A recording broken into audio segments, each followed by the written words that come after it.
Il y a une fonction que je trouve vraiment décevant que Nissan a enlevé, je dirais, depuis la Leaf. Comme vous savez, j'ai conduit une Leaf depuis environ 4 ans et je suis un grand amateur du e-pédale.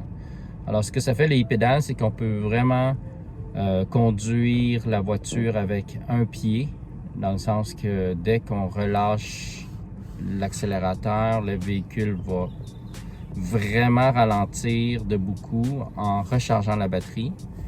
Et ce que ça arrive, c'est que le véhicule va vraiment aller jusqu'à un stop 000.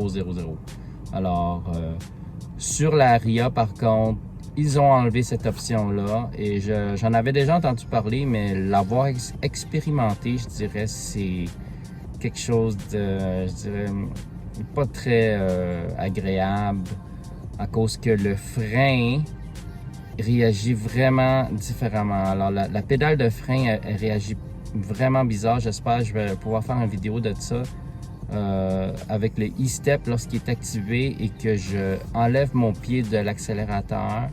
La pédale de frein, comment je dirais, elle s'enfonce, je dirais. C'est comme s'il y avait un pied invisible qui pèse sa pédale. Alors, pour moi, c'est difficile de vraiment juger où est la pédale. Alors, ça va peut-être prendre un peu de temps pour m'habituer, mais la pédale, elle bouge tout seule. Alors, c'est pas vraiment quelque chose de le fun. Et une fois activé le e-step, le véhicule, il s'arrête pas. Alors, non.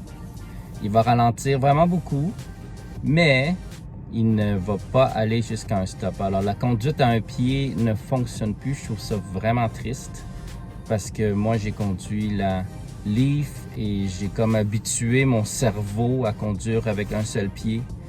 Et là, je dois réapprendre à conduire avec 2 pieds. Alors, c'est un peu dommage et j'espère que Nissan va être en mesure de réactiver cette fonction-là de façon logicielle. Ce serait vraiment le fun. Et je sais pas comment faire. Peut-être que si tout le monde se plaignait de cette option-là, ils vont peut-être pouvoir le réactiver dans un futur mise à jour logiciel. En fait, au moins l'activer pour avoir les 2 options, hein, avoir le e-step et le e-pédale. Ça serait vraiment quelque chose de fun, surtout pour des gens comme nous, comme la plupart des gens qui changent pour une...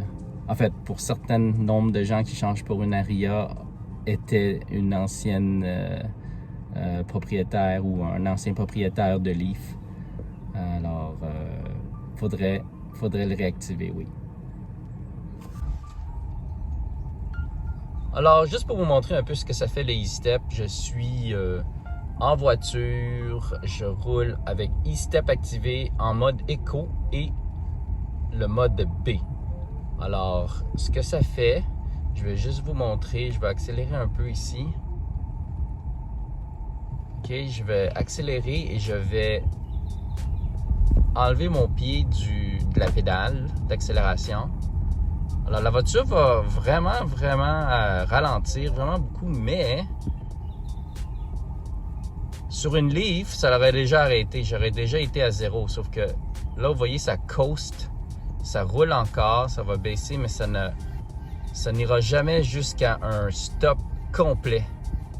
Alors, vraiment dommage, parce que là, je dois réapprendre mon cerveau à repaiser sur le frein pour pouvoir arrêter le véhicule. Alors, le one pedal driving, la conduite à une pédale ne fonctionne plus sur la Ria.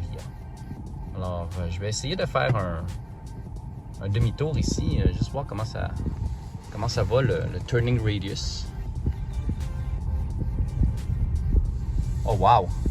Ok, c'est vraiment bon. C'est vraiment bon.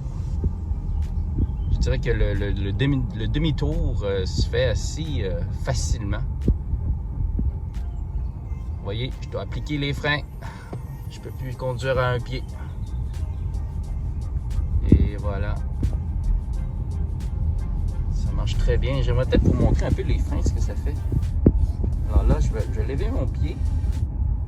Je sais pas ce que ça fait, mais vous voyez, la pédale de frein va s'enfoncer tout seul avec un pied invisible, on dirait.